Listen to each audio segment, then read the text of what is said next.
नमस्कार यूट्यूबर साथियों, आज हम आपको एक ऐसी शख्सियत से मिलाने जा रहे हैं, पंडित विष्णुदत्त जी शर्मा, जो राजकीय सेवा में उप निदेशक कृषि विपणन के पद पर हैं और इसके साथ साथ देश भर में चर्चित गो भक्त भागवत कथाकार भी हैं।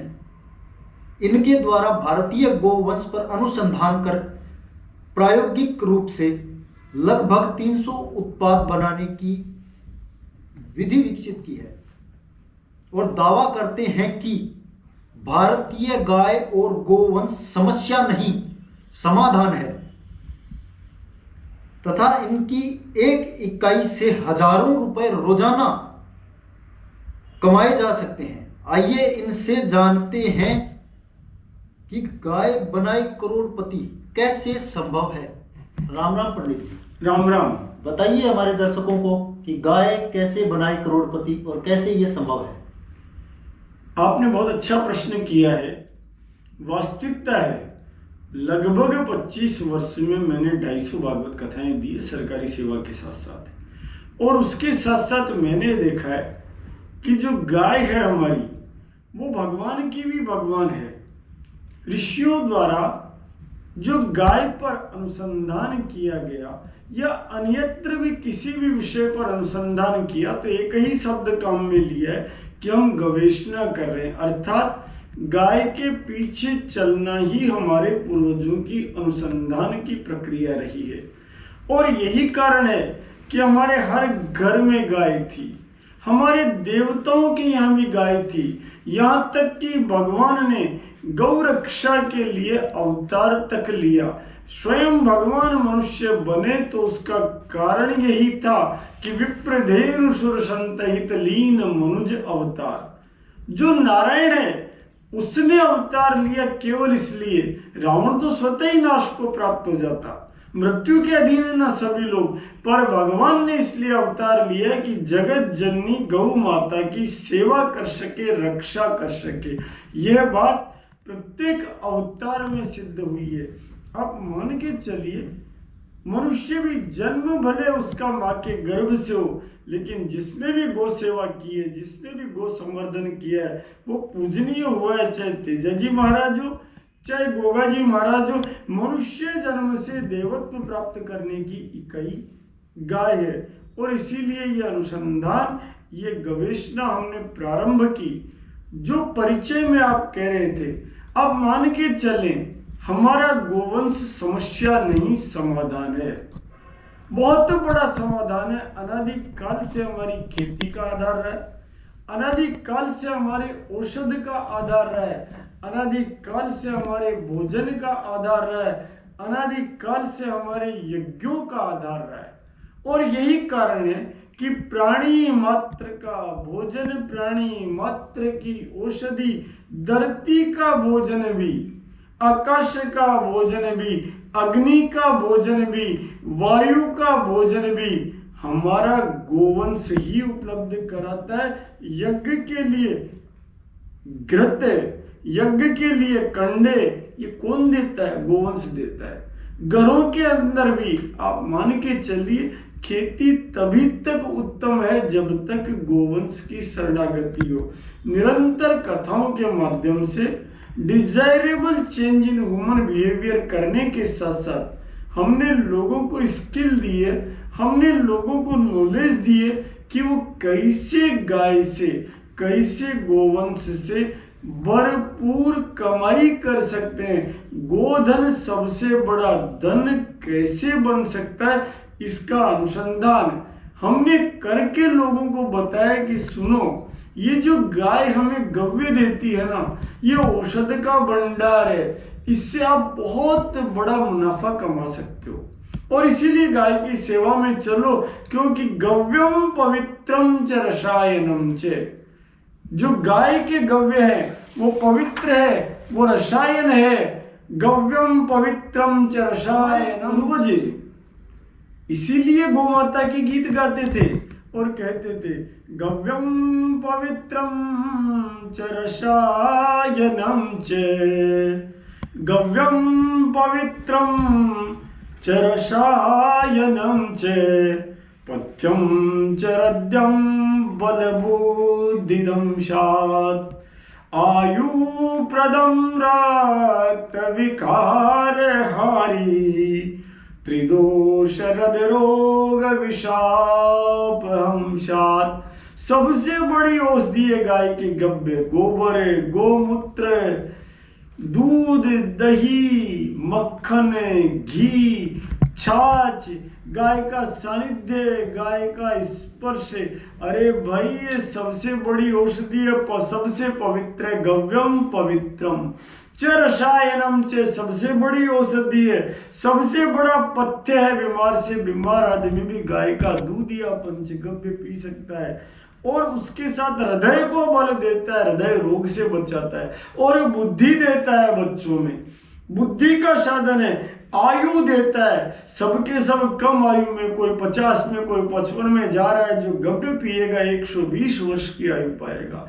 आयु देता है, रक्त के विकार, ब्लड कैंसर को नष्ट कर देता है और इसके साथ त्रिदोष, वात, पित्त और कफ तीनों का शमन कर संतुलित करने में समर्थ है। यहाँ तक कि जो विषम खा रहे हैं बैठकर, यूरिया, डीएपी के नाम पे सुबह केमिकल, शाम को केमिकल, उसी केमिकल से अगर कोई मुक्त करा सकता है तो जगत जननी गौ माता का गव्य करा सकता है। इसलिए गाय की सेवा सबसे बड़ी सेवा और ये समस्या नहीं, मैंने इसीलिए कहा समाधान है। एक गोवंश से, भारतीय गोवंश से 5,000 रुपए प्रतिदिन कमाए। आपने हमें गाय के बारे में और गाय से जुड़े लाभ के बारे में बताया, तो सर आप सैकड़ों प्रोडक्ट बनते हैं ये भी बताया। सर प्रोडक्ट बनना एक बहुत बड़ी बात है। आप ये बताइए हमें, हमारे और दर्शकों को, कि आप अपने सरकारी क्वार्टर में कितने गोवंश रखते हैं और इनको आप स्वतंत्र क्यों रखते हैं। मैंने जब भी देखा है गाय घर में बांधी हुई होती है, आपके यहाँ स्वतंत्र है। इसका क्या लाभ है ये आप हमारे दर्शकों को बताइए। बहुत अच्छा प्रश्न किया है आपने। क्यों रखा है, कब से रखा है और स्वतंत्र क्यों रख रखा है, रस्सा क्यों नहीं डाल रखा। हमारे शास्त्रों में वर्णित है कि गाय हमारी माता है, हमको इतना आता है। नंदी मेरे बाप है, इनकी हत्या पाप है। ये नहीं लिखा हुआ है कि गाय हमारी माता है, हमको कुछ नहीं आता है। जिसकी माता गाय है उसे तो सब कुछ आता है, बुद्धि प्राप्त होती है। अभी मैंने कहा था, क्योंकि गोवंश जो है वो सबसे बड़ा फायदा यही है कि पथ्यम च हृदयम बल बुद्धि दंशा, हृदय को मजबूत करता है, मन को मजबूत करता है, बुद्धि को मजबूत करता है।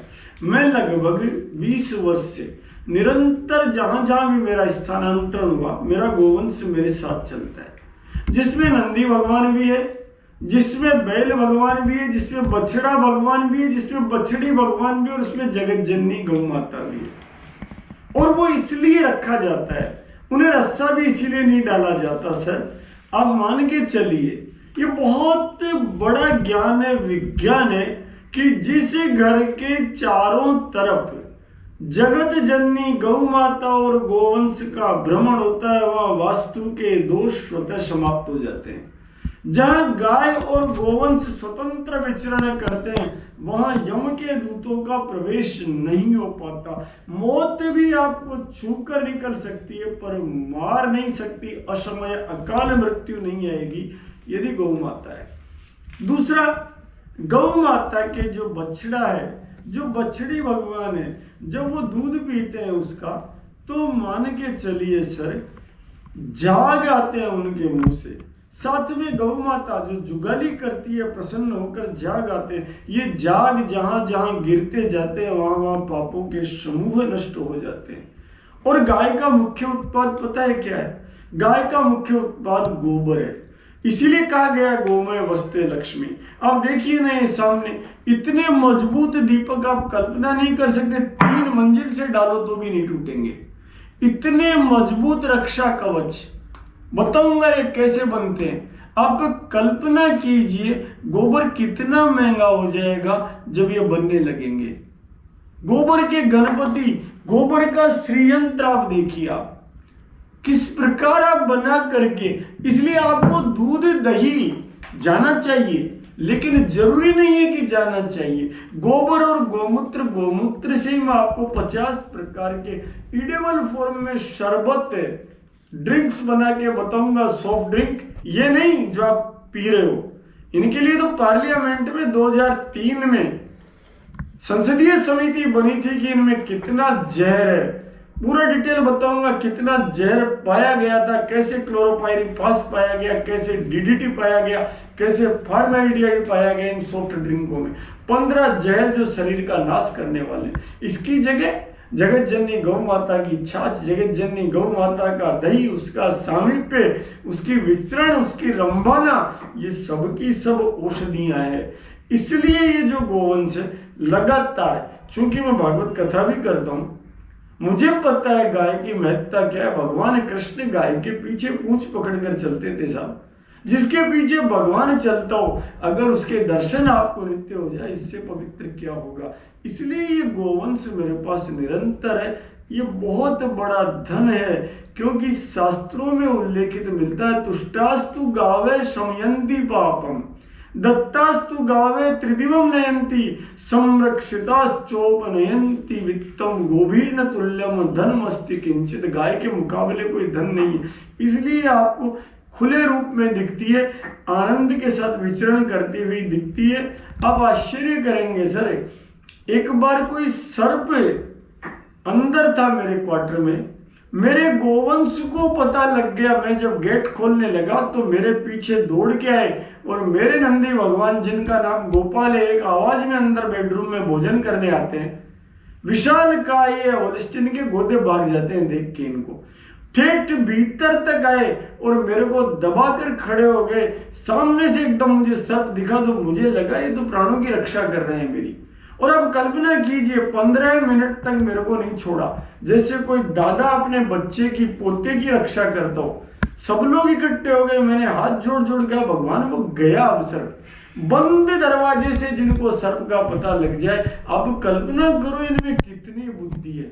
सर्वाधिक बुद्धिमान है गौर में माता, वृषभो पिता में दिवम शर्म जगती में। सर, आपने मशीनें विकसित की है जिससे गाय के गोबर से उत्पाद बनाए जा सकते हैं, और जो मजबूती से बनाए जा सकते हैं, लेकिन क्या सर, जिनके पास 2 गाय हैं और मशीनें है ही नहीं, तो क्या वो किसान भी उस गाय के गोबर से कमाई कर सकता है?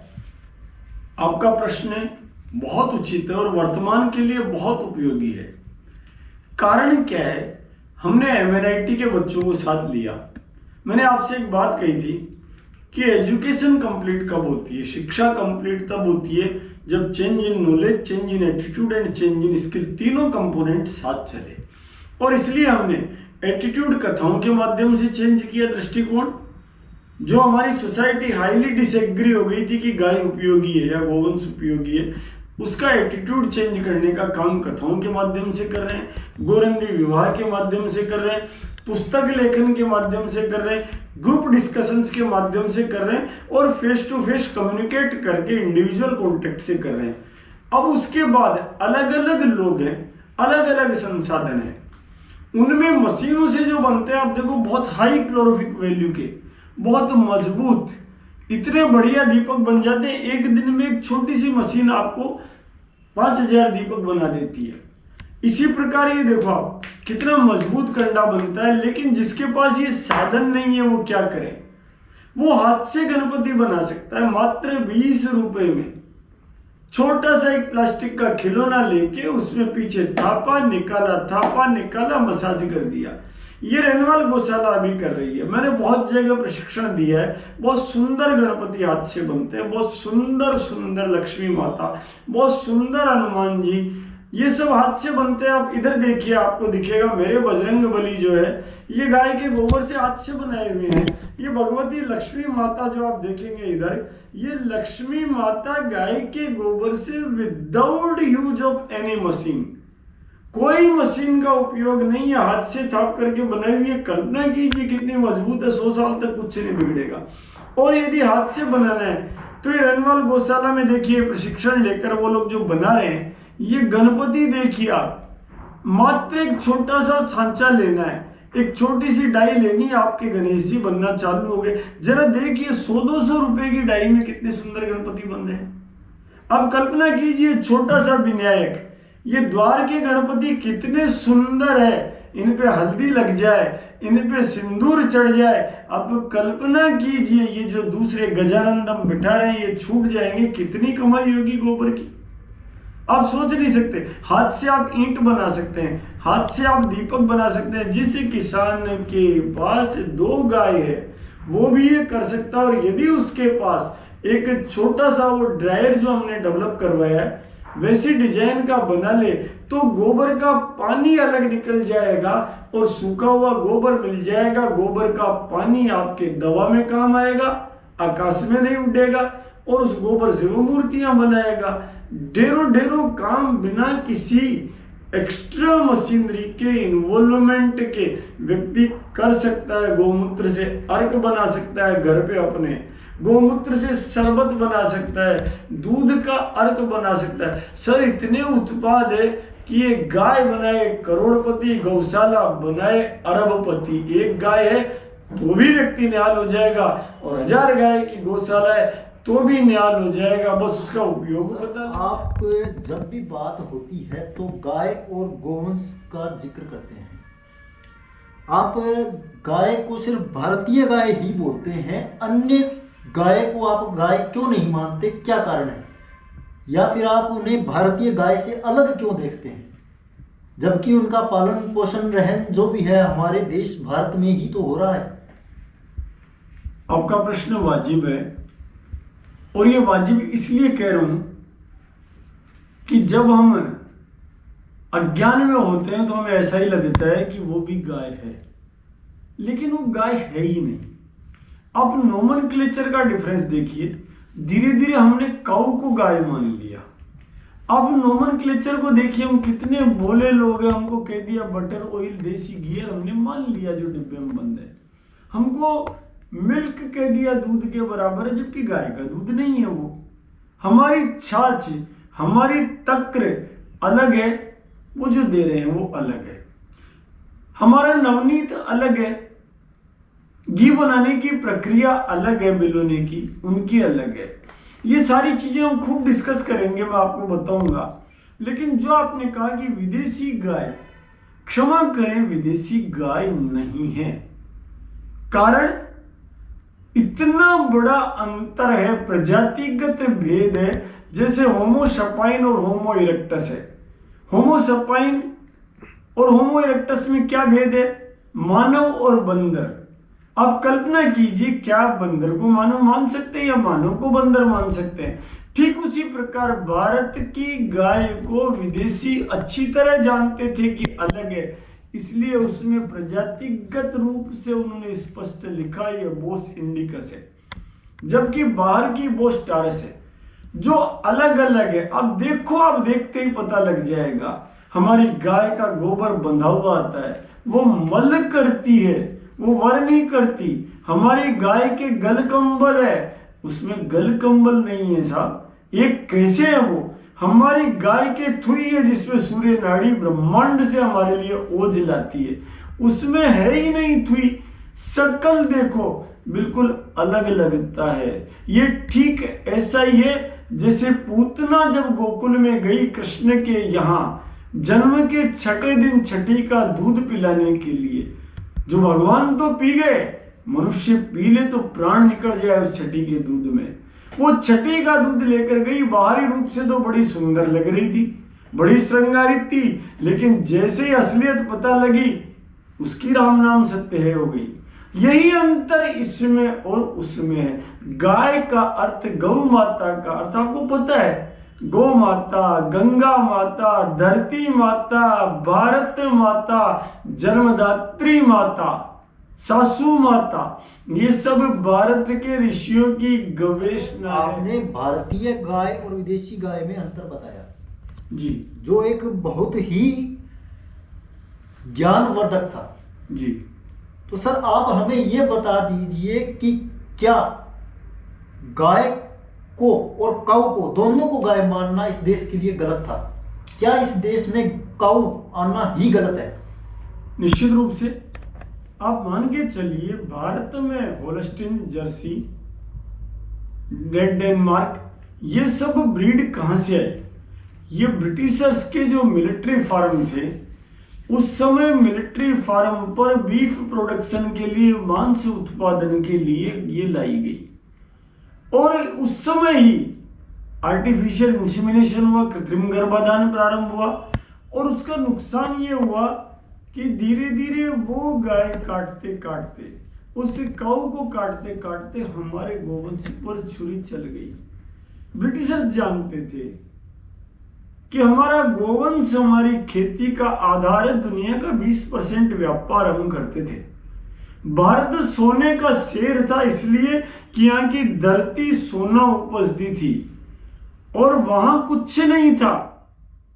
लेकिन हम कहां पहुंच गए? अब छोटे से उदाहरण से आपको बताता हूं। आज उन अंग्रेजों के, जिनको हमारे पूर्वज गुरुंड गाय का रुंड करके खाने वालों के नाम से धिक्कारते थे, उन्हीं आतताई अंग्रेजों का ज्ञान हमारे सर पर चढ़कर बोलने लग गया।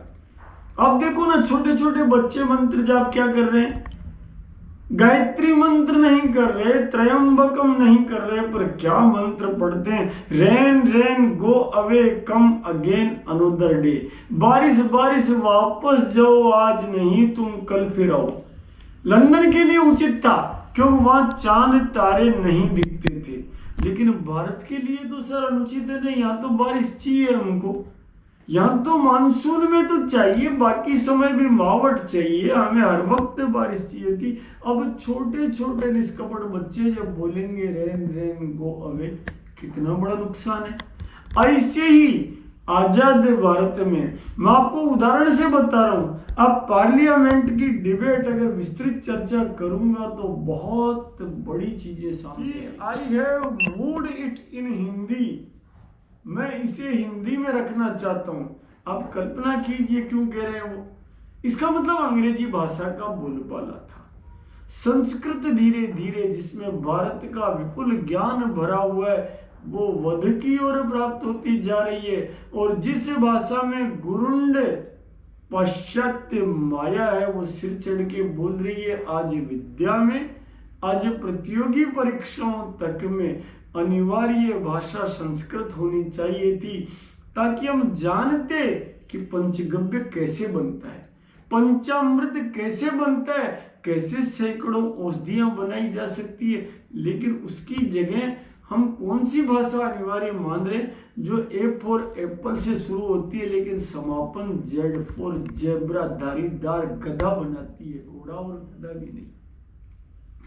ये जो विपर्य आया है, इसी को उस दिन सेठ गोविंद दास ने 2 अप्रैल 1955 को संसद में कहा कि हमारा लक्ष्य तो था गणपति बनाना, विनायकम प्रकुर्वाणाम, विनायक बनाना था। हमने क्या किया? रचिया मांस वानरम, हमने बंदर बना दिया। पड़ोसों की, पूर्वजों की परोसी हुई थाली को छोड़कर हम उन लोगों के पीछे भागने लग गए ज्ञान के लिए, जिनके पास ना ज्ञान था ना विज्ञान था।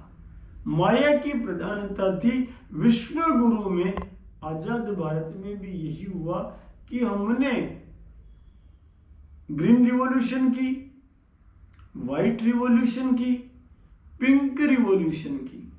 अलग अलग बताऊंगा इनके बारे में, पर व्हाइट रिवॉल्यूशन में हाईएस्ट लेवल पर क्रॉस ब्रीडिंग प्रारंभ हुआ। होल्स्टीन का सीमन हमारी गौ माता के शरीर में डाला गया आर्टिफिशियल इंसेमिनेशन से, और उसका नुकसान पता है क्या हुआ?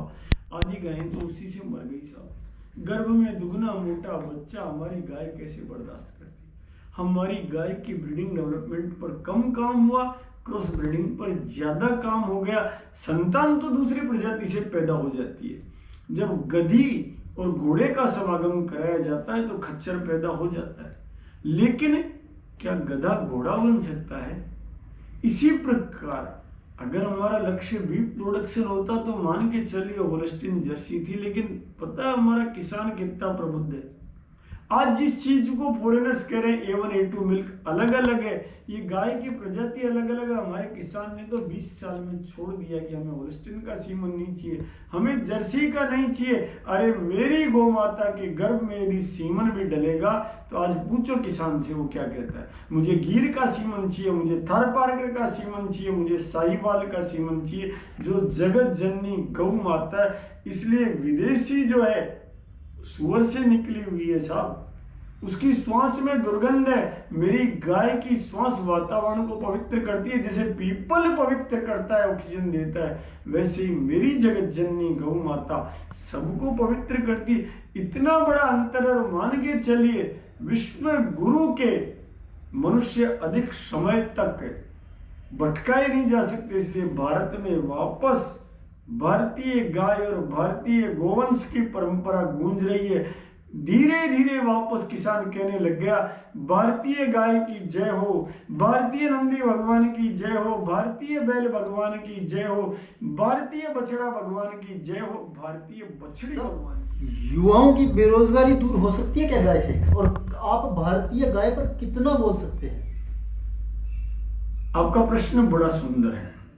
मान के चलिए बेरोजगारी का कारण ही बहुत बड़ा ये है कि हमारे यहाँ जो उत्तम खेती थी उसमें रासायनिक जहर उर्वरक के रूप में डाले जा रहे हैं। हमारे यहाँ जो गोवंश था वो खेती से औषध से दूर होता गया और इसी कारण बेरोजगारी बढ़ रही है। वरना हमारी खेती का डंका पूरी दुनिया में था, उत्तम खेती, मध्यम बाण, निषद चाकरी, भीख निदान। हमारे यहाँ नौकरी की इच्छा ही नहीं थी लोगों में, इतनी कमाई थी। आज भी यदि कोई बेरोजगार युवक पंचगव्य पंचामृत का भी अध्ययन कर ले तो आनंद आ जाएगा, क्योंकि पंचगव्य सबसे बड़ी औषधि है सर। शास्त्र कहता है पंचगव्य प्राशनम महापाप नाशनम। पंचगव्य का पान महापाप का नष्ट कर देता है, अर्थात सारे रोग समाप्त कर देता है। लेकिन शिक्षा में, परीक्षा में कहीं पंचगव्य की चर्चा ही नहीं है और इसीलिए नुकसान है। अब लिम्का, थम्स अप, पता नहीं किस किस ब्रांड से आप सॉफ्ट ड्रिंक पी रहे हैं। अब कल्पना कीजिए ये जो सॉफ्ट ड्रिंक है इसमें जहर है, उसका वर्णन तक नहीं मिलता, जबकि पार्लियामेंट की कमेटी स्वर्गीय सुषमा स्वराज जी, स्वर्गीय मुलायम सिंह यादव जी, शरद पवार जी जैसे सांसद उसमें मौजूद थे। उन्होंने जब 22 अगस्त और 21 अगस्त 2003 को डिबेट होकर वो कमेटी बनाई गई थी, उसके बावजूद जहर के मानदंड तय है कि कितना जहर सॉफ्ट ड्रिंक में डाला जा सकता है और उसका परिणाम किसी को पता ही नहीं है। वरना ये कहकर तो पिलाओ गाओ पाओ ना जहर आरोगो, अस्पताल को खाट लो और ग्लूकोज को बांट लो तो तैयार करो है थम्स अप पिलाओ जरा, वो भी नहीं हो रहा। सॉफ्ट ड्रिंक पिलाओ तब कम से कम ये तो कहोगे हुक्म थोड़ी देर पचे थारा अस्पताल चालना पड़ लो 15 जहर पीगा, पर वो भी नहीं हो रहा। अस्पताल को खाट लो तैयार को, ग्लूकोज को बांट लो तैयार को, हड्डियां कमजोर कर रहा, दांत कमजोर कर रहा। इसलिए गाय और गोवंश पे आप जन्म भर बुलाओ तो भी बोला जा सकता है। और उसका उदाहरण बताऊं, मैं नहीं, मेरे पूर्वज गाय पर इतना बोलते थे पार्लियामेंट की, उसी डिबेट का ये देखो आप लिखा हुआ है इसमें। ये डिबेट 2 अप्रैल 1955 की है, आज की नहीं है। अंदाज लगाओ 45 साल और 25 साल जोड़ दो कितने हो गए आप।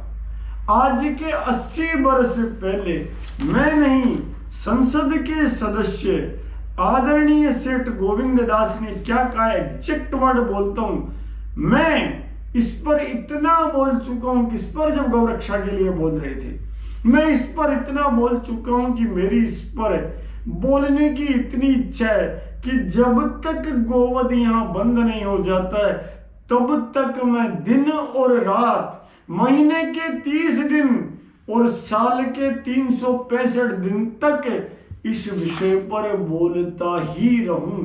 ये तो 80 साल पहले हमारे पूर्वजों ने कहा है, भारत के लोकतंत्र के मंदिर में खड़े होकर कहा है कि मैं दिन रात पूरे महीने और साल भर बोल सकता हूं। आप बताओ क्यों नहीं बोले? वो जगन माता है, उस जगन माता पे आप कितना बुलाना चाहते हो? बस उस गाय का उपयोग हो जाए तो उसका वध बंद हो जाएगा। मेरा किसान आज भी चाहे बकरा बेच देता होगा, भैंसा बेच देता होगा, लेकिन दुखी होकर के गाय का रस्सा भले खोलता है, लेकिन गाय को नहीं बेचता साहब। उस माँ को रोते आंसुओं से उसको छोड़ना पड़ रहा है। जिस दिन उसके आंसू मिट गए, जिस दिन गाय का उपयोग वो समझ गया, क्योंकि कोई समझा ही नहीं रहा है, कोई कह ही नहीं रहा कि 50 रुपए का सांचा लेकर के आप इतने सुंदर, देखो आप 3 डायमेंशनल, आज क्या चकाचक मोटे गजानंद आगे से पीछे से, कोई सिखा दे तो आप सोचो ना। इसलिए मैं सिखाऊंगा जितनी मेरी सामर्थ्य होगी, जितना भगवान सिखाने देगा, और अनेक लोग करेंगे ये काम। मान के चलो शीघ्र ही वो दिन आएगा जब मीरा मावड़ ने तो एक समय जहर पिया था, कानूड़ा को आना पड़ा, जहर पिया लो राणो जी बेजा।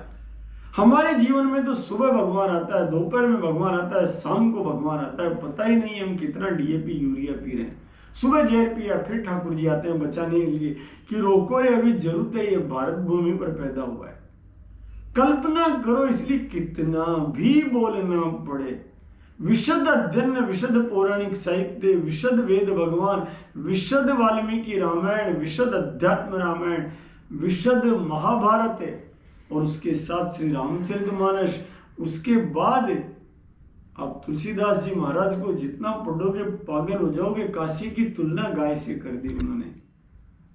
आप कल्पना करो कितना बोल सकते हैं, बोलते ही रहेंगे साहब। गौ भक्त आप कहां तक देखोगे? आचार्य श्री राम शर्मा का जीवन पढ़ो। अरे मंगल पांडे ने बंदूक उठाकर इसीलिए तो गोली मारी साहब कि उस कारतूस में गाय की चर्बी थी।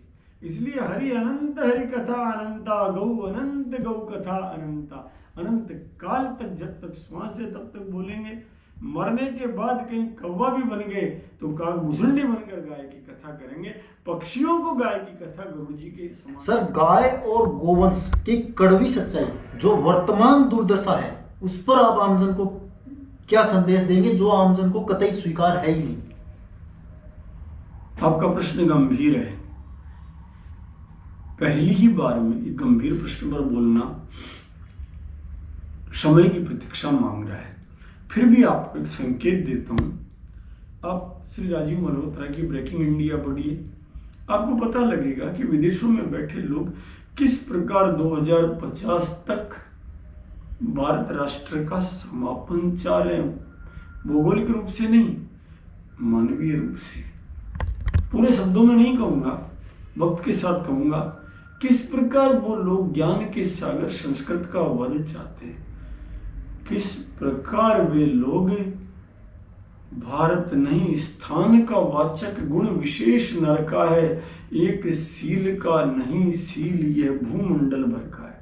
इस महान गुणवान राष्ट्र को अब ये उनका दुर्भाग्य है कि भारत तो 1947 में आजाद हुआ, अंग्रेजी साल में, संवत 2004 में आजाद हुआ। विक्रम संवत 2004 में श्रावण कृष्ण पक्ष चतुर्दशी के दिन भारत राष्ट्र ने आजादी अंगीकार की। और वही भारत राष्ट्र का संकल्प इस समय सरकार द्वारा लिया गया है कि जब 100 वर्ष पूरे होंगे 2047 में, तो ये विश्व गुरु वापस विश्व गुरु के पद पर आरूढ़ होगा। और उसका परिणाम भी आप देख लीजिए, उसका प्रयास भी आप देख लीजिए। धीरे धीरे ऑर्गेनिक एग्रीकल्चर, गोवंश पर आधारित खेती, गोवंश पर आधारित दवा, गोवंश पर आधारित अनेक उपक्रम भारत राष्ट्र में प्रकट होते जा रहे हैं। इसलिए जिनकी कल्पना थी, कभी आप धर्मपाल जी को पढ़िए, खंड खंड में उन्होंने लिखा है कैसे आतंक फैलाया जा रहा है। कभी आप बहुत कुछ पढ़िए, आप गूगल पर सर्च कीजिए कितने षड्यंत्र रचे जा रहे हैं। उन सब गुरुंड ज्ञान का प्रत्युत्तर मेरी गाय और गोवंश में है।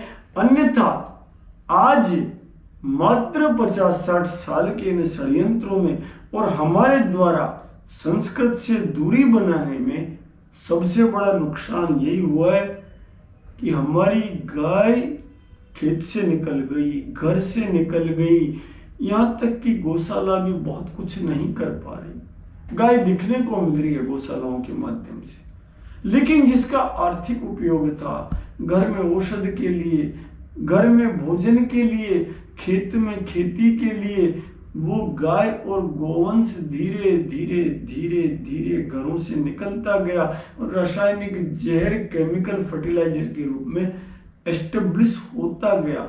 खेती में हालत ये कि आज हम फर्टिलाइजर के नाम पे इस जहर के लिए लड़ रहे हैं, तड़प रहे हैं। जबकि फ्रैंक डब्ल्यू पार्कर जो अमेरिकन साइंटिस्ट आया था, जिसने प्रारंभ किया था, उस समय दक्षिण भारतीय वैज्ञानिक ऋषि तो थे शिवरमन, जिन्होंने कहा था कि धरती में ये जहर डालना ठीक वैसा ही है जैसे सांड को लाल कपड़ा दिखाना।